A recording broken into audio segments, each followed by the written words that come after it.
Hey guys, welcome back to our YouTube channel Financeable. Today, in this video, let's learn about how to reset your password on Standard Chartered online banking. So let's get started. At first, let's get into any browser and search for Standard Chartered Bank.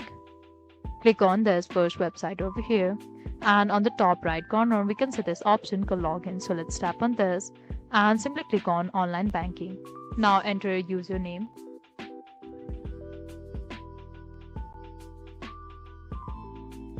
And since we do not know our password, click on Forget Username or Password here. After which, we get a verification code in our email. After which, we can reset our password finally.